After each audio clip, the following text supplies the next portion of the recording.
бул мен айтып аткан жомок эмес, бул кадимки эле Кудай, көрүнбөгөн Кудай көрүнүш болуп көзүмө көрүнүп, көрүнүүгө айланды.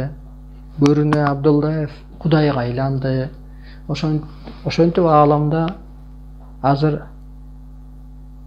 акылдуу зат дейбизби, чоң аалам дейбизби, ал жок. Ал жерде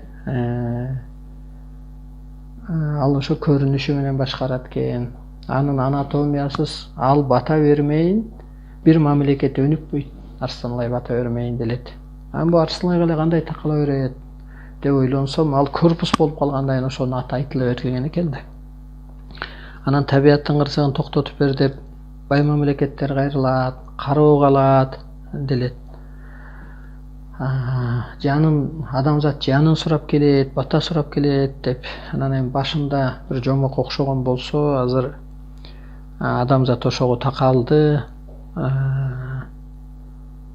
Мисалга адам ушул жерден эгер денеси илгери баягы кубулуп кетиптир дегендей, жок болуп кетиптир телосу менен дегендей, адам кубулууга жетишет.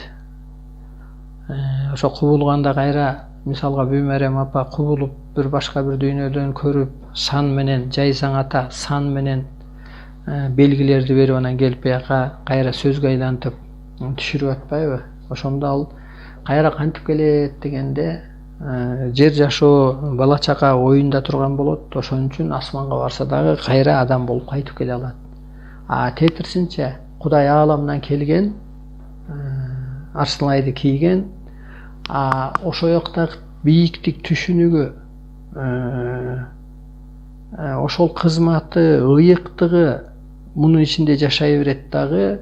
Ошол ыйыктыгы, ошол энергиясы, ошол ою, ошол жомогу, ошол кыйын сынганы менен ааламдагы, табияттагы, адамзаттагы, аба арбайдагы айлана берет.